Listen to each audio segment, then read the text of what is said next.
Radio Hindustan के मेरे प्यारे साथियों को उमा प्रभाकरण का नमस्कार और ढेर सारा प्यार। दोस्तों, जैसा कि मैंने आपसे वादा किया था कि मैं आपको दक्षिण भारत के मंदिरों की सैर कराऊंगी। जी हाँ, मेरा मतलब दक्षिण भारत के मंदिरों की कहानी, किस्से, घटनाओं से आपका परिचय कराऊंगी। तो फिर लीजिए, माता पार्वती और शिव जी से जुड़ी कुछ कहानियों से आपका रूबरू कराती हूँ। वैदेश्वर से कुछ दूर पर चिदम्बरम है, जो कडलूर डिस्ट्रिक्ट में है। यहाँ माता पार्वती को आप तिल्ले काली के रूप में पाएंगे। दोस्तों, जैसा कि मैं हमेशा कहती हूँ कि जब भी कोई कहानी, किस्से आप 4-5 अलग अलग लोगों से सुनते हैं तो थोड़ी बहुत तो डिफरेंसेस होंगे ही, परंतु उसका सार एक ही होता है। कडलूर डिस्ट्रिक्ट में चिदम्बरम के आउटस्कर्ट में माता पार्वती का यह मंदिर है, जो तिल्ले अम्मन कोविल के नाम से प्रसिद्ध है।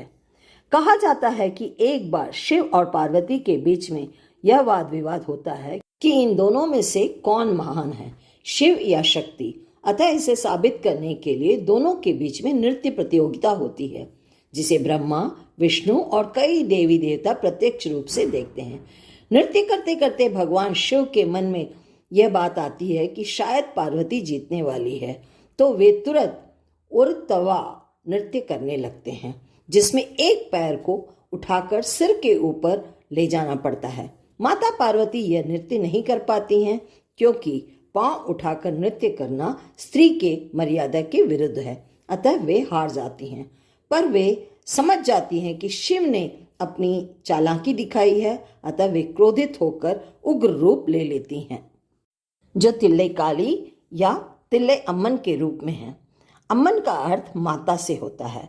माता पार्वती के मन में कहीं न कहीं यह बात तो थी कि वे शिव से अधिक शक्तिशाली हैं, और यही कारण है वे अपने हार को छुपाने के लिए किसी कोने में, यानी कि चिदम्बरम के बाहर आउटस्कर्ट में जा बसती हैं। माता पार्वती के क्रोध को कम करने के लिए ब्रह्मा जी शांति मंत्रोच्चारण करने लगते हैं और उनका क्रोध कम भी हो जाता है।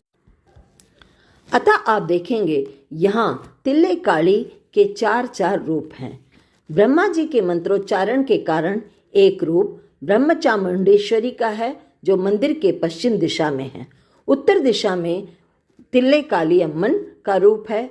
एक रूप माता सरस्वती का भी है। एक रूप में दक्षिण मूर्ति स्त्री के रूप में है, जिसे कादम्बवान दक्षिण रूपिणी कहा जाता है। चिदम्बरम में ही एक वन है, जिसे तिल्ले वनम कहा जाता है। कहा जाता है कि यहाँ अनेक ऋषि मुनि बैठकर तप करते हैं और मंत्र तंत्र का ज्ञान प्राप्त करते थे। उन ऋषि मुनियों के साथ उनकी पत्नियां भी थी।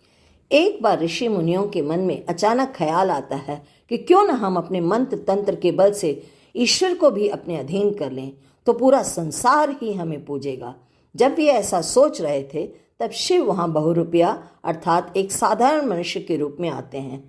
पर उनकी सुंदरता, उनके चेहरे के ओज चमक को देखकर ऋषि मुनि भी अचंभित रह जाते हैं कि यह कौन है जो इतना सुंदर है और इतना मोहक है। यहाँ तक कि ऋषि मुनियों की पत्नियां भी उन्हें देखकर उनके आगे पीछे घूमने लगती हैं, जिससे ऋषि मुनि क्रोधित होकर अपने तंत्र विद्या से उनके ऊपर सांप छोड़ने लगते हैं। शिव उन सांपों को लेकर अपने आभूषण के रूप में पहन लेते हैं। त्रस्त होकर वे बाघ को भेजते हैं। शिव जी बड़े आराम से बाघ को मारकर उसके छाल को लपेट लेते हैं। अब ऋषि मुनियों से सहा नहीं जाता है। वे एक राक्षस जिसका नाम मूल्यगन था, उसे भेजते हैं। शिव जी उसे भी हराकर उसके कंधे में सवार होकर आनंद रूपी नृत्य करते हैं। ऋषि मुनि अब समझ जाते हैं कि यह युवक साधारण नहीं है, और उन्हें आभास हो जाता है कि उनसे कोई भूल हो गई है। यह कोई साधारण नहीं, यह देवों के देवता महादेव हैं। और ऋषि मुनि शिव जी के पांव पड़ जाते हैं। दोस्तों, चिदम्बरम में शिव जी के नृत्य शैली में मूर्ति होने का यह भी एक कारण बताया जाता है। हाँ दोस्तों, आप देखेंगे कि हमारे देश में एक से बढ़कर एक ऐसी जगह हैं जो न केवल प्राकृतिक रमणीयता से भरी हैं, अपितु पौराणिक कथाओं से भी भरी हैं। ऐसे स्थानों को देखकर हम अपनी संस्कृति से जुड़ते जाते हैं। तो आज के लिए बस इतना ही। उमा प्रभाकरण को इजाज़त दें। ऐसे ही सुंदर कहानी, किस्सों और घटनाओं को सुनने के लिए दोस्तों सुनते रहें रेडियो हिंदुस्तान। दोस्तों हमें लाइक और सब्सक्राइब करना ना भूलें। हमें आपके लाइक का बहुत बहुत बहुत इंतज़ार रहता है। तो दोस्तों कुछ खास सुनने के लिए सुनते रहें रेडियो हिंदुस्तान। रेडियो हिंदुस्तान के